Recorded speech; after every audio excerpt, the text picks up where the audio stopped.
இந்த பேச்சு முத்தையாவை முழுக்க மாற்றி போட்டது. அந்த நாள் முதல் அவர் சாதாரண மாணவன் இல்லை. கள்ளுக்கடை மறியல் போராட்டம், போலீஸ் கம்பு எடுத்து காத்திருக்குது. ஆனா மாணவர்கள் பின்னாடி போகவில்லை. அந்த கூட்டத்துக்குள்ள நின்று கோஷம் போட்ட இளைஞன் முத்தையா. பிறகு அந்நிய துணி புறக்கணிப்பு, தேச விடுதலை போராட்டம், ஒன்றுக்கு பின் ஒன்றாக போராட்டங்களில் இறங்க ஆரம்பித்தார். சமூக ஏற்றத்தாழ்வு அவரை ரொம்ப பாதிச்சது. அதனால இளைஞர்களை சேர்த்து 11 நாடுகள் இளைஞர் சங்கம் உருவாக்கினார். அந்த மேடைக்கு வந்தவர்கள் சாதாரண ஆளுங்க. வி கிரி, பி ஜீவானந்தம் ஒரு கிராம பையன் மெதுவா மக்கள் தலைவரா மாற ஆரம்பிச்சிருந்தார். அண்ணாமலை பல்கலைக்கழகம், அங்கேதான் முத்தையாவின் அரசியல் வாழ்க்கை வேகம் எடுத்தது. கம்யூனிஸ்ட் சிந்தனை, மாணவர் கூட்டங்கள், ரகசிய ஆலோசனைகள். ஒரு நாள் ஜீவாவை பேச விடக்கூடாது என்று போலீஸ் தடுக்க முயற்சி செய்தது. ஆனா முத்தையாவும் மாணவர்களும் பின்னடையல. பேசணும், கண்டிப்பா பேசணும் என்று மேடையை காப்பாத்தினாங்க. அதுக்கு பிறகு இடைநீக்கம், போராட்டம், கல்லூரி பதற்றம். ஆனா முத்தையா பயப்படல. 1939 காவல்துறை கைது செய்ய வருது. இறுதி தேர்வு கூட எழுதாம தேர்வு அரங்கத்திலிருந்து தப்பிச்சு ஓடினார். அதுக்கப்புறம் தலைமறைவு வாழ்க்கை. ஒரு ஊரில் இருந்து இன்னொரு ஊர், ரகசிய கடிதங்கள், கட்சி பணி, தொழிலாளர் இயக்கம். இளம் வயசிலேயே முழு நேர புரட்சியாளனாக மாறினார். 1943 சென்னை வெள்ளத்தில் மூழ்கியது. ஜப்பான் தாக்குதலால் செம்பரம்பாக்கம் ஏரி உடைஞ்சு மக்கள் சிக்கிக்கிட்டாங்க. அந்த நேரத்தில் தோணியில சென்று மக்களை காப்பாத்தினார் முத்தையா. அவர் அரசியல்வாதி மட்டுமில்ல, மக்களோட மனிதர். 1946 கடற்படை போராட்டத்திற்கு ஆதரவாக சென்னை முழுக்க போராட்டம். முன்னாடி நின்று வழிநடத்தியவர்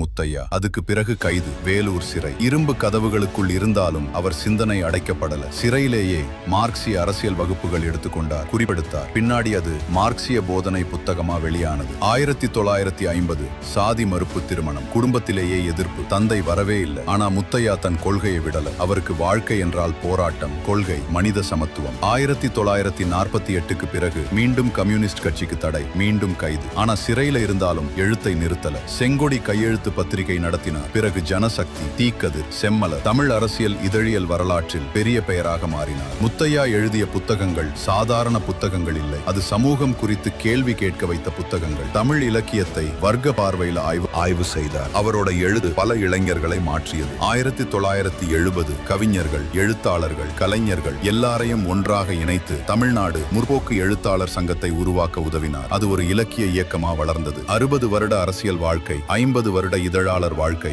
எத்தனை கைது, எத்தனை போராட்டம், எத்தனை தியாகம். ஆனா கடைசி வரை அவர் மாறல. மக்களுக்காகவே வாழ்ந்தார். 2003 மதுரை, கே முத்தையா உயிரிழந்தார். ஆனா மாடு மேய்த்த அந்த கிராம பையன் ஒரு தலைமுறையின் சிந்தனையை மாற்றிய புரட்சியாளனாக வரலாற்றில் நிற்க ஆரம்பித்தார். அவரின் வாழ்க்கை சொல்லும் ஒரு விஷயம் மட்டும்: உண்மைக்காக போராடுற மனிதனை சிறையடைக்கலாம், ஆனா அவன் சிந்தனையை யாராலும் அடைக்க முடியாது. இது போன்ற உண்மையான தகவல் தெரிந்து கொள்ள இந்த சேனலை சப்ஸ்கிரைப் செய்யுங்கள், லைக் செய்யுங்கள், ஷேர் செய்யுங்கள்.